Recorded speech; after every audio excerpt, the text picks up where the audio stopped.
Hey everybody, I was at GuitCon lately and I was lucky enough to meet Nick Schendzielos. He's a phenomenal bass player, plays with Havok and Cephalic Carnage, and I had a great time doing an interview with him, and hopefully you have a great time too watching it.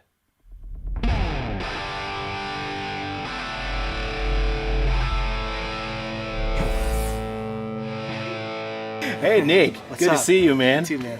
Cool. Come here. I like this guy. Oh shit. Oh, look at what's this. coming? Oh yeah, Should we? the good Warwick whiskey. Has it been popped yet? No, not yet. Does it go with Should- the bass? Does it go should with that we? bass? So we can open it. Not allowed. Sorry, dude. Oh, I thought he was gonna be like, I'll open it for you and then give it to us. He just wanted to interrupt us. Fucking Marcus. That was Marcus. Yeah. Special man. Yeah, right. The last time we met was when you were playing with Havok at the Reveland Festival. Yeah. So tell me about the band. Band's doing great, man. We just did. We just finally wrapped up that album cycle for Conformicide. It's actually not 100% wrapped up. There's one more like 5-day stint that we're doing in December in the States with the Black Dahlia Murder, which is going to be really cool. I've known those guys for a really long time, and they're just getting bigger and bigger all the time, and the funnest dudes to tour with, and always killer great crowds and stuff. So we couldn't say no to the offer, even though it's like right in the middle Sure. of writing. So that's essentially what we're doing right now. Is just everybody's home and just riffing and writing and collecting parts and getting everything ready to put together for a new record. And as with any band, you're always like, this next record's going to be our greatest record. Of man. course, It's yeah. gonna blow the last one out of the water. That's like the idea, as we're like really trying to step it up conceptually and playing wise again, and probably get weirder than the last one and that kind of stuff. And I'm hoping to. I've been like actually playing some guitar, which is cool because like I don't really write good metal stuff on the bass. Mm-hmm. I think that just like especially maybe being like more of a finger player and slap tap and that kind of stuff, like when I get on a bass, like that's just what comes out, you know what I mean? And for metal that can work and you can write around that way, and sometimes that adds that excellent little balance Right. for something. But then at the same time, like I've found that like if I'll either play with a pick on the bass, like I instantly get a more metal vibe, a more metal feel to the jam, to whatever I'm just coming up with stuff as, or especially getting on a guitar. Because on a guitar I can't play for shit, you know what I mean? Like as far as, leads or solo, or any of that kind of stuff. But I can apply my, just basic riff technique stuff and palm muting and metal stuff that I can do. And I've been coming up with stuff that I'm like, sweet, this would be cool to like, throw that riff to my guitarists who are fucking incredible, and then they'll turn it into something really cool, and then I'll write bass to that, and then I can bring the slap and tap and fingerstyle to that. Okay. And that ends up being like, cool, now we're getting into something that's, something special. So that's going to be, we go to record in Nashville with Mark Lewis, who's done like Cannibal Corpse and tons of amazing bands. Like that. Not a bad choice, obviously, right? Yeah. So that'll be in February. Mid-February, and then the record should be out probably in August, and then this whole brutal cycle will start back up. Very good. Yeah. So, but you're in some other bands or have other projects coming up. Yes. What about that? So, Cephalic Carnage, my first band, I guess I would say that I toured with and have never left. We're finally going to be putting together our record. Got about 40 minutes worth of music and stuff with Brian and stuff. Brian and the other guitarists live together, and so we've got our studio in the basement there, and so they've been finally collecting riffs and stuff. So we're gonna get that put together, maybe get that done next year. We're really hoping to have that come out next year. But Job for Cowboys also supposed to be doing another record as well. There's like 6-7 songs there, and we're supposed to do that as well. So I don't know how I'm gonna fit these recording things in with if they line up with once Havok starts touring again. Yeah. It's going to be interesting to figure the scheduling out. But then for sure doing this new project called Nuclear Power Tree. And that yeah. That's the shit. Yeah. So that is we're in talks with some labels. It's one of the labels that one of my other bands is on, and we're in talks with the label about I think I actually have a conference call when I get home from this to talk about the getting a deal. Okay. And we're actually, it's been really cool too, actually, to figure out like doing a project with other dudes. So it's with this dude Greg from this band Allegiant, really killer tech metal band. He's a phenomenal player.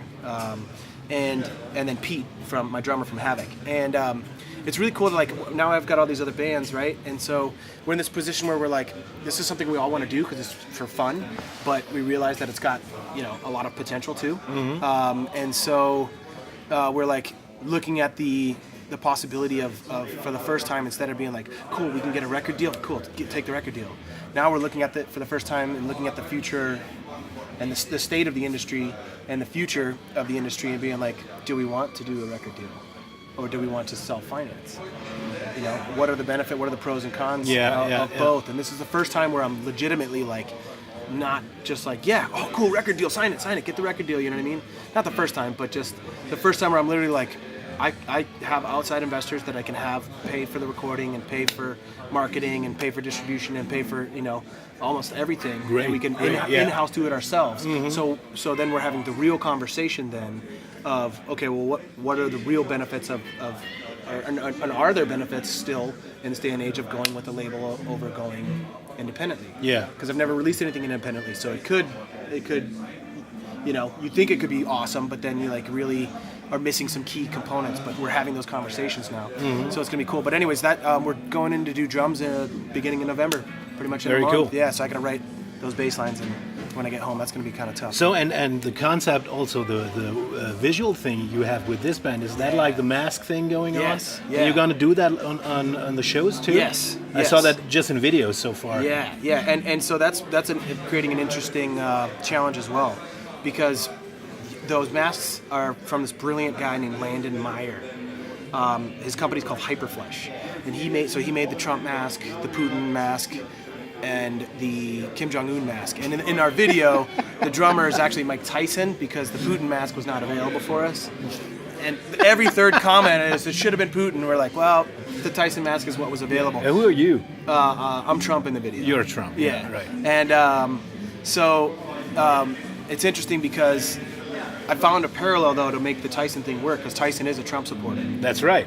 So it worked out really well when we had a lot of fun doing like the promo for that video too. We're like putting together little news clips, you know, like fake news clips of, you know, Trump to enlist Tyson for a jam, and like fake tweets and stuff where they're like, you know, Trump's like, I want to shred on your riffs, or Kim Jong-un's like, I want to shred on your riffs, you know, like shit like that, talking to each other, creating this thing. Yeah, great, and it's really fun too, because like from the political side of it, it's a 100% neutral position. You know, like literally we were like, how could we do this? Because I wanted to do it in a way where like you can't tell if it's pro or anti or what, you know, either thing, and just let people figure it out in the comment thread. You know what I mean? Yeah. Which is great because then it's just, you know, anytime you get into politics, your comment thread's going to get 10 times as long, and the pop that is going to magnetize the video, attention to the video. So I think that's kind of like the concept that we were going to roll with the band too. And I mean, I had booking agents hit me up from the UK and Europe and stuff, being like, hey, I want to bring you guys over here to do this. Wow. Yeah, and like bigger booking agents, and they were like, but you got to have the masks. And so the deal is, you know, like I was saying, that Landon from Hyperflesh made those masks, and they're incredible to see in person, because it's, you know, I believe it's like a 6-month process for him to make these things, because he makes clay molds you know, he'll take 50 pictures and then mold, you know, make a clay sculpture of the face, and then he takes a cast of that, and then uses this, you know, medical grade like soft silicone to then pour into the cask and start the first mold, and then he just adds layer after layer, just like real skin, layer after layer, and layers the veins underneath, you know, 15 layers down or whatever, and then another layer on top, and then another layer on top, and then another layer with the hair, the facial hair, and then another layer on top. I mean, it's incredible. So when you see him, it looks just like a real human thing, you know, but just oversized, because it's got to be able to go over your head, and then there's big foam pads in the inside, but it's really difficult to see out of or breathe in. So that I believe that. The 5 minutes in that thing and you're fucking dying. And so the booking agent that I was talking to is like, he was like, oh, cool, I want to book this. You know, he's like, sometimes, you know, you make a joke and you don't realize that you know, actually has a shit ton of potential. Yeah. And so he's like, but you gotta be playing in the masks. And I was like, ah, shit. I was like, man, we'd have to like figure out a way to play in those masks. Like I was like, some kind of air conditioning fan or something, and probably everybody'd have to be on in-ears because you can't fucking hear anything. And then, I don't know, micro cameras or something and little lenses or something because you can't see either to be able to see what you're playing. So I was like, okay, or do I need to get custom masks made? And I think that's probably where we're heading, is to get somebody to make a custom mask that'll, you know, be as equally realistic looking, but allow us to see and breathe. Yeah. So we're gonna do that, but then it's gonna be cool though because we're gonna have guest musicians, so we can have different characters, different other political characters enter in. Okay. And then we're also thinking then of you know, so doing just EPs instead of doing full-length records because I think the full-length record thing is kind of on its way out, to be honest, for everybody. But so then we're like, oh, cool. If it's an EP of this thing, like if the political players change, then we can adapt to it, so the band can always stay relevant. Sure. You know what I mean? Sure. So if then somebody else gets in, like that's the new lineup. Yeah. Other bases, yeah. but you could still have the other dudes come back as guests. And then we're thinking of, you know, we've got all these amazing players all around the world, and so maybe if it does turn into more of a touring thing for us, then we'll be able to have guests come out as these different people, but you kind of don't know who people are. You know what I mean? And we try to do that. Awesome, do that mystery thing where you're Yeah, who was Mike Pence? Like, who the fuck was Mike Pence? He was killing it, you know? Like, have like Bill Clinton do a fucking, get one of my ripping sax buddies to just kill it on the sax. It's Bill Clinton, you know what I mean? And have Lewinsky come out and play something else. Whatever. The flute. Yeah. So really excited about it, man. It's gonna be fun, and it's cool that it's gonna be fun to have something with no vocals too. Yeah. You know, because you know, in metal, being in a metal band in the metal world, like that's one thing people are always. It's just like that. You know, people can either get into metal or not, and it's probably based off of whether they can find a way to enjoy or if they like the vocals, the aggressive vocals or not. But with that type of stuff, this kind of new breed of stuff, like Animals as Leaders and you know, this band Polyphia and just that whole kind of gent prog thing, like these kids today, these, you know, younger kids are totally into and okay with and love, you know, that there's no vocals, and the lines that the guitar players are playing or the bassists are playing. I mean, they're listening to Become that. more interesting Yeah. or more valuable in the song. Exactly. Yeah. And it's big, man. And the interesting thing about that stuff is that those are the kids that buy shit. Those are the kids that'll be like, whatever Toes and Abasi's playing, I need to buy that. Yeah, they're loyal, right? They're loyal, and they will 100% craft their rig off of whatever that person is.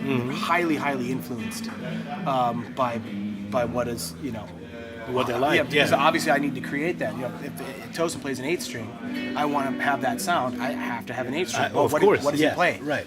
You know, and they look it up and then they buy that one. Yeah. And if they can't afford that one, then you make a model that's, you know, under $1,000 that they can buy that doesn't have all the frills and stuff. So, Tosin is the guy from Animals as yeah, Leaders. my apologies. Yeah. So it's cool. It's really exciting. And then I have another project that I'm putting together too. Jesus. Oh, wow. Yeah, that's a lot. And this is an old thing that I've originally done, a band called Ain Matter with my buddy Greg Williams. He's my 3rd grade, you know, buddy from 3rd grade on. We taught each other how to play. He was a drummer, I was a bassist. Or I was a guitarist, actually. We could never find a bassist. And then I heard LD50 from Mudvayne, and I heard Ryan Martini playing bass, and I was like, I want to do that. And it was Warwick, and so I was like, it's a bought a Warwick, and that's kind of how I got my start into bass. See, influenced again. Yeah. So that project was originally 2 basses, drums and vocals, metal, and each bassist would have an A/B pedal. We would use Lila, which I gotta get a hold of those guys again because I had sold the pedal and I need it again. They make the best A/B switchers ever. I mean, they're like a brick you could throw through off of a building and pick it up and it'll still work. Like, true bypass, and the relay in it doesn't have a click, you know, just a spring or however that momentary thing is, so it'll never wear out. Anyway, so A side goes to a bass amp and whatever effects you want on that into the bass rig. B side goes to guitar head and a guitar cab.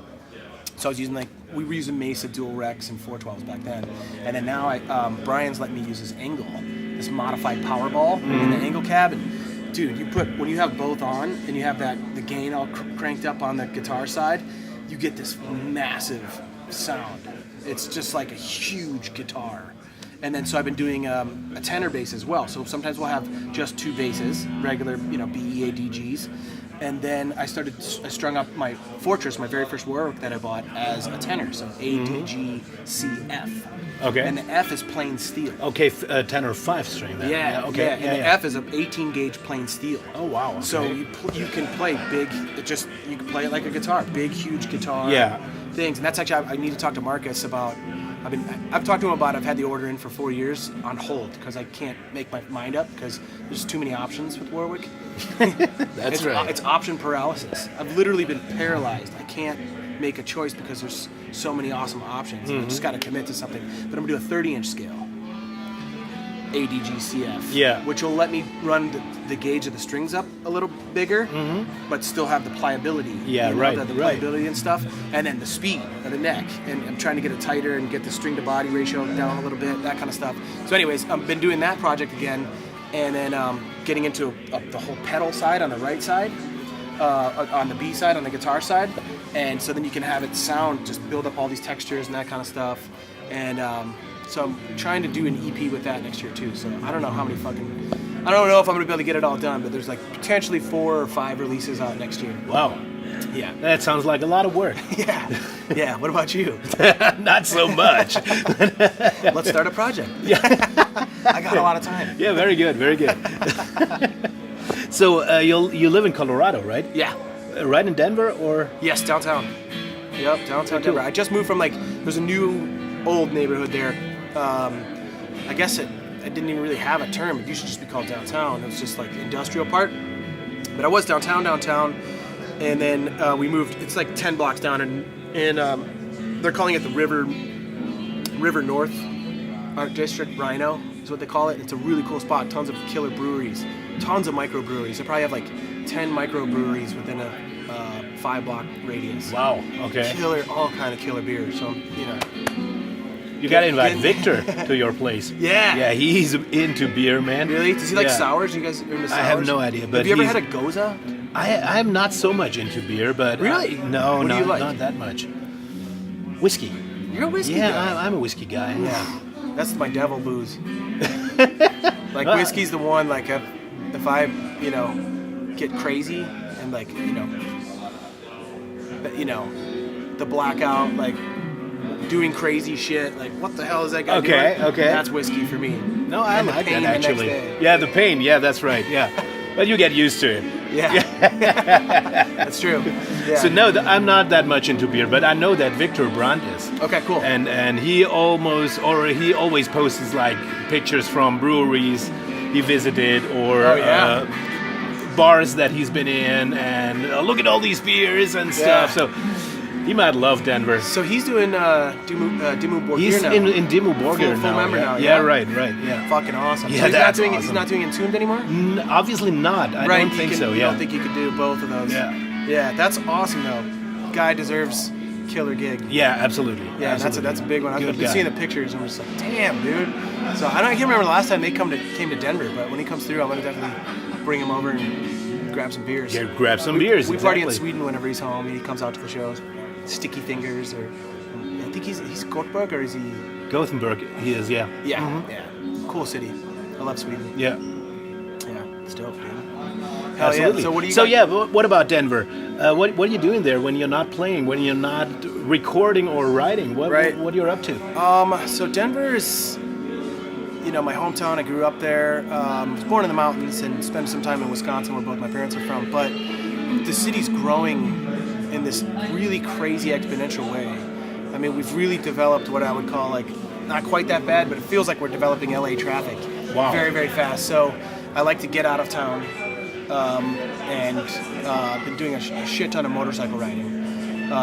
So I got a 2016 CVO Pro Street Breakout Harley that I bought a couple years ago, and I've just been riding the shit out of it. So I'm just kind of when I come home, and because this tour cycle was so busy, so we were outgone so much that I would be home for say 3 weeks.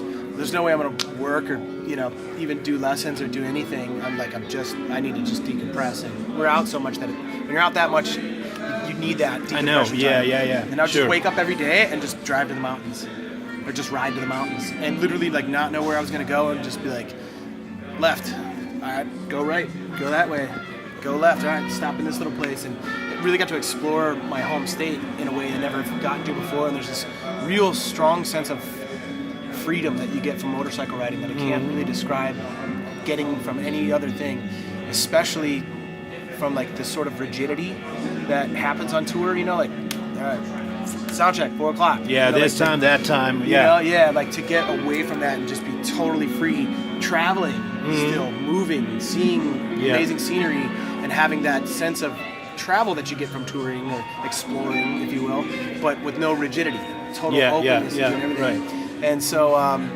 that's been really, really, really cool.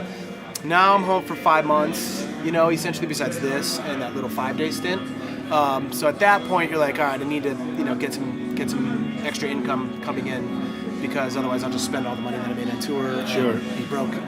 So trying to figure that out as far as like, all right, building lessons back up again. Talked about maybe doing like some clinic stuff, kind of like what Andy Irvine was doing, because I've got some friends down, at all these different spots that are like, hey man, you could totally do a clinic down here. We'll put it together for you. And I was like, that'd be fucking sweet. Sure, like, yeah. Or also kind of thinking about maybe finding another gig again, like just a regular working job again, because I've really liked the balance, like the appreciation that you get for what we get to do, for being, getting to play music and stuff, and for really reinstilling your want, your drive, and your appreciation for that. Is the best way is to get a job that you like don't necessarily love, or something that's like a job. Yeah. You know what I mean? Yeah, and you go and you do it, and you're like, I like playing music. Yeah. Right. Yeah. And it'll make some good money maybe, and then be like, I can't wait to wrap this up and get back to music. And is it like there's a fear that you lose your passion at some place for music, or what?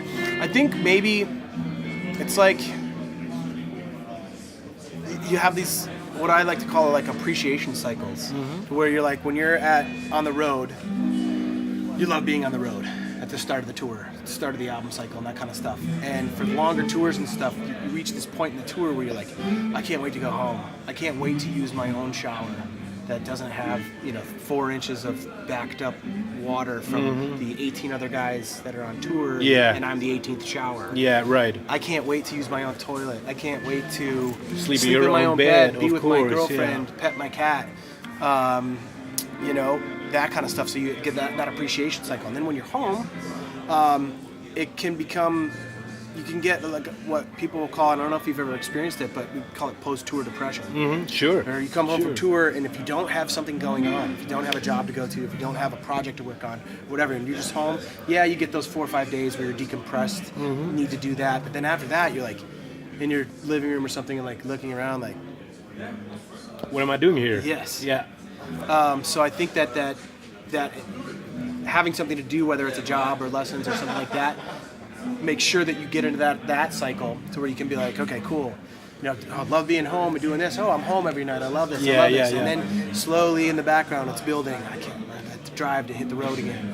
And then like that's kind of how life has been, for the last 15 years. Just those appreciation cycles of going back and forth between, appreciating the road and can't wait, not being able to wait for that to happen, then being on the road and appreciating home. Yeah, right. I think it's a good way to balance everything. So you're a very thoughtful person and very. Oh, thank you. I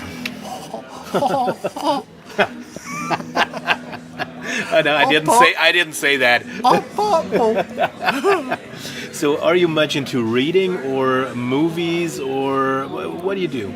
I love reading. I love movies. I love really good series. Breaking Bad, Better Call Saul, Ozark, Mr. Robot. Those are my shows I've kind of been doing. The Good Place is one I've just done that was really fun. Cool philosophical thing. Love movies. And I really love reading. And I love specifically reading nonfiction science stuff. Okay. Science and psychology and neurophysiology, theoretical quantum physics stuff. So some cool books I could recommend. One of them is a cool book sort of about epigenetics. One of my favorite books is by this guy Bruce Lipton. It's called Spontaneous Evolution. And the subtitle is Our Positive Future and How to Get There. Ah, you told me about that. Yeah. That's one of them. Evolve Your Brain from Joe Dispenza. The Self-Aware Universe from Amit Goswami. Science Set Free from Rupert Sheldrake.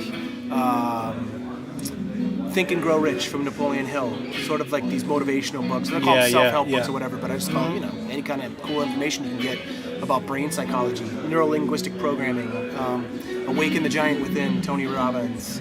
All these books are just so cool to like expand your brain, expand your concept, expand your perception of the world, and constantly reframe it in a way that allows you to, that empowers you, because I think that it can become so easy, especially just doing TV shows or movies. It can be really easy to just get stagnant and let your, kind of your consciousness and your intention for what you want to do in your life kind of sink into the background, and just kind of be on autopilot. And I think it's important to bring it into focus often, and reset goals and desired outcomes and that kind of stuff. And the technology and the information that you can get from these amazingly brilliant people is so empowering. It can really spark your creativity and spark your wonder. I mean, I have a Kindle, right? And I'll read through these books, and it's almost like every third page is a song idea.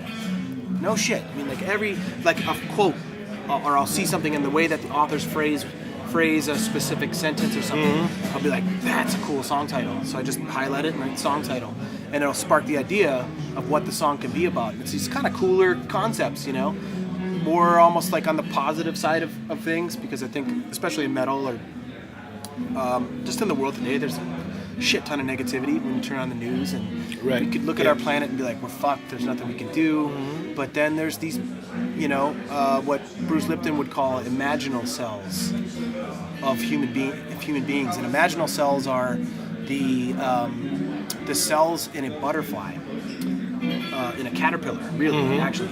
That when a caterpillar goes into the cocoon phase, it becomes all, it's all imaginal cells at that point, completely transforming the entire biology of the organism. I mean, it's a caterpillar, that's one thing, and a butterfly, it's a totally different biological thing. How does that happen? Like imaginal cells. And I think that's kind of like what we are going to use if we're going to make it on this planet.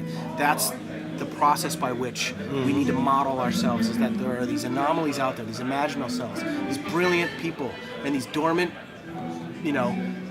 giant potential, life-changing potential ideas inside of maybe you, or maybe, it doesn't matter. And that if we're open to these ideas, that we can find a way to very rapidly transform our entire organism of our society, our culture, our planet.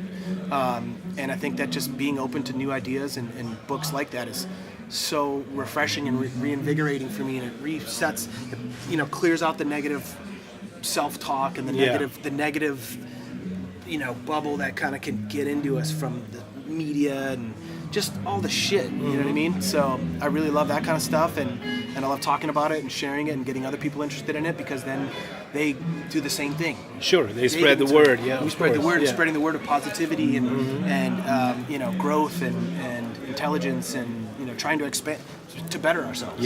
But and dick talking jokes. about, I love dick jokes. that's another topic. So talking about these things like positivity and spreading the word and all that stuff, are you also into spiritualism or religion? I would say definitely spirituality over religion. I was raised Catholic, and Lord knows they got their fucking problems. Oh yeah, definitely. I did see something that was really cool. I saw that they're like, I don't know who it's like top advisors or whatever, but I think the Pope has advisors too, and I read that they're like strongly urging the Catholic Church now, because it's like, dude, you got to do something about this. They're strongly urging the Catholic Church to pull out celibacy. Yeah. To be like, you should be able to have a wife or Exactly. a husband or whatever, Yeah. and raise children and experience that side of life, because I don't know how that got into that text and stuff. I mean, I think like most like so much religion, like methods of control, and it's very difficult to be able to define like how or if this stuff was divinely ordained, or if it was just man trying to control man, and this is a really good way to sucker a bunch of people into doing what you want them to do. But I think that that's a really positive step forward. That being said, it was raised Catholic, and just with us kids, it just did not resonate or stick very strongly. I don't think I could like negate the existence of Yeshua or whatever the actual Aramaic name of the dude was. I also think it's weird that everybody calls him Jesus. Yeah. It's like, they didn't call him Jesus, so why are we calling him Jesus? Yeah, you know what I mean? easier. Yeah, it's easier. He's not a blonde-haired dude with blue eyes and blue jeans on, driving a pickup truck. You know what I mean? So wearing I can't, sandals. Yeah, wearing sandals. Yeah, Birkenstocks. Sure. Yeah, brand name Birkenstock, Jesus stocks. But yeah, I can't negate that stuff. I think I'd leave that up to the theologians and historians and that kind of stuff. I think there's the basic concept in all religions. And I also thought it was kind of funny, somebody brought it out to me too, like that if you look at all the names of the avatars, the really, amazing, the most amazing humans that ever lived, are supposedly these avatars, Buddha and Krishna and that kind of stuff, and that they all have the Om sound, the sound of the universe, the sound of the Big Bang, and the one tone of Jesus, Buddha, Krishna, all of them sort of have that kind of similar vibe to it. And I think at the end of the day, I don't think that religion, even religion, because spirituality I would put over here, stuff like that. But even religion, I don't think fights science. My father always told me, he's like, whoever said that they're not this? That's not the methodology that a creator would use. How would a creator do it? Yeah. With science. That's just the description of the methodology. Right. So, I try not to, pick sides, you know what I mean? And if I'm out with a bunch of atheist friends, I'm going to be arguing for creationism. And if I'm out with some friends that are creationists, I'm going to be arguing for atheism. Or at least agnosticism. You know what I mean? They'll be like, we can't know. But I think that's part of the design, So I've been into, a lot of guys that are like, sort of like, I guess, spiritual science or that kind of stuff, where you'd be like, if you look at what quantum physics is saying, nowadays with stuff like quantum entanglement and like the double slit experiment and quantum non-locality, these concepts that are basically like at its essence, like underneath the molecules that make up that are inside of the tissue, that are inside of the organ of our skin, inside of the molecule, inside of the atom, inside of the electron, inside of the quark, inside of the leptoquark. Like the further at the base level is just pure abstract energy, pure abstract potentiality, and it's the field, as quantum physicists will call it, the field of potentiality that events arise out of. And if you look at that, to me, it's the same thing. Everything, it's just all it's saying is, it's reverberating what the old religions have always said. That at our essence, we are one. We are one energy experiencing itself subjectively. That there is no such thing as death. Life is a dream, and we are the imagination of ourselves. Wow. Here's Tom with the weather. Bill Hicks. Gotta love Bill Hicks. Yeah, that was a great ending, I think. So, what else to talk about? I don't know. I don't know, man. Yeah, don't bogart that joint. No, it was a cigarette. Yeah, sorry. Yeah. My bad. Yeah. We're in Bavaria. Okay, Nick. Thanks for the time. Yeah. Thanks for the interview. Of course. See you next time. Love you, buddy. Yeah. That's your boy. Thanks, dude.